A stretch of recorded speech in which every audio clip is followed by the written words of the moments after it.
يعني أيهملون التدبر في آيات الله؟ هذا عتب من رب العالمين. نسأل كل واحد منكم سؤال مباشر: كم مرة سمعت وقريت هذه الآية الكريمة؟ متأكد أنها آلاف المرات. والسؤال: هل امتثلت وتدبرت؟ راح القاضي يقول لطلابه وجلسائه: قوموا بنا لننظر إلى الإبل كيف خلقت. وأنا أقول لكم الآن: تعالوا لننظر إلى الإبل كيف خلقت. أقول لجميع المتابعين: نحن الآن في عبادة التدبر في عجائب خلق الله، لنزداد إيمانا بألوهية الله وربوبيته ووحدانيته. قبل لا أبدأ بالحديث عنها لازم نعرف أنها تعيش في بيئة صحراوية لا تعيش فيها إلا الحشرات والزواحف، حرارة شديدة وعواصف رملية. أول شيء راح أكلمكم عن عجائب خلق الله في رأس الناقة، في إذنها وعينها وأنفها وفمها، عجائب كثيرة جدا، اسمعوها.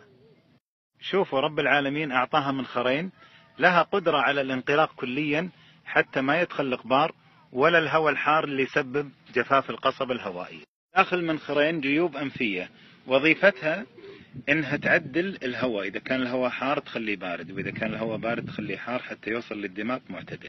عندها حاسة شم قوية جدا، تشم ريحة قريناتها من مسافة 11 كيلو، وأيضا تشم النبات تعرف من خلاله وهو زين ولا مو زين.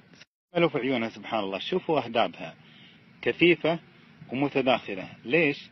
حتى تمنع الغبار أنه يدخل، مثل الفخ. سبحان الله العظيم. لها جفون شفافة، سبحان الله العظيم، إذا ثار الغبار تسكر عيونها وتشوف من خلال طبقة خفيفة، تشوف الضوء وهي مسكر عيونها. شوفوا فم الناقة، لها شفتان، اللي فوق مثقوبة مشقوقة. ليش؟ السبب واحد: حتى تتمكن من أكل الأعشاب الشوكية. معلومة مهمة: إنها ما تتنفس من فمها. تدرون ليش؟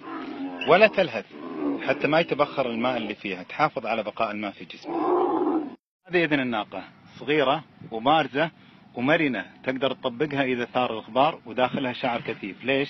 حتى ما يدخل الغبار للجسم. سبحان الله. في شيء ثاني بعد: عندها حاسة السمع دقيقة جدا، تميز الأصوات، صوت راعيها ما تنساه ولو غاب عنها سنوات.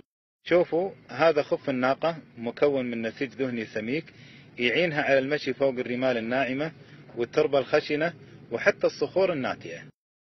شوفوا ساقها طويلة جدا. ليش؟ حتى تبتعد عن حرارة الأرض، وحتى تتسع خطوتها وتكون حركتها سهلة. لاحظوا شيء في مشيتها، شوفوا الرجل اليمنى مع اليد اليمنى والرجل اليسرى مع اليد اليسرى حتى تحقق التوازن، وهذا ما يسوي غيرها من الحيوانات. ولاحظوا طول عنق الناقة، عنقها طويل. ليش؟ حتى تقدر تاكل العشب في الأرض وتاكل ورق الشجر على الشجر. وفي حكمة ثالثة: العنق يحقق لها التوازن حتى تقدر انها تقوم والأثقال عليها، وهذا ما يقدر عليها أي حيوان من الحيوانات. سبحان الله.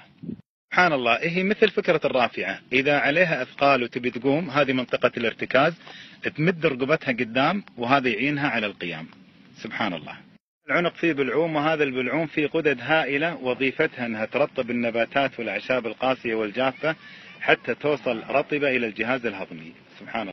لاحظون هذه المواضع اليابسة، شوفوا 1 2 اللي على يدها، اليد الثانية 3 4 واللي تحت، لاحظتوها؟ الأماكن اليابسة والقاسية والجافة اللي شفتوها الخشنة، ترى هذه موجودة فيها منذ ولادتها، مو مع الأيام صارت. رب العالمين خلق هذه الأماكن الجافة واليابسة حتى الناقة إذا بركت ما تتأذى من حرارة الأرض ولا من قسوتها وخشونتها. اللي تشوفونه تحت الناقة تعتمد عليه، إذا بركت كل الجسم، كل ثقل الناقة يكون عليه، ويكون في مسافة بين جسمها وبين الأرض للتهوية. هذا اللي تشوفونه ذيل الناقة، شوفوا الشعر اللي في أسفله، إذا تأذت من الرمال أو الحشرات أو غيرها تحركه بهذا الشعر. هذا اللي تشوفونه وهو وبر الناقة، شنو فايدته؟ فايدته إنه في الشتاء يدفيها، وفي الصيف يحمي جلدها من أشعة الشمس. الناقة لها جلد غليظ وقوي جدا قليل المرونة، ما تأثر بحرارة الشمس ولا بالقرصات ولا اللسعات. سبحان الله. الناقة عبارة عن مخزن ومستودع للدهون، تحمل فيه تخزن فيه بحدود 100 كيلو من الدهون، وهذا اللي يخليها تصبر عن الطعام. في هذا السنام تتحول الشحوم إلى مياه، إنتاج للمياه بطريقة كيميائية يعجز العالم عن مضاهاتها. سبحان الله. الناقة عندها قدرة على تغيير حرارة دمها من 34 ل 42 حتى التوافق مع الحرارة الخارجية صيفا وشتاء وليلا ونهارا. والناقة عندها معدة قوية جدا جدا جدا، أي شيء يدخل فيها حتى لو كان قاسي وصلب تطحنه، أي شيء حتى المطاط تهضمه. عندها كلية من وظائفها تنقية المياه، إذا شربت مياه مالحة جدا تنقيها، تطلع الأملاح وتدخل للجسم الماء النقي. المنافع اللي ذكرتها هي منافع الإبل اللي لها، لكن شنو هي منافعها لنا؟ هذه بإذن الله راح أكلمكم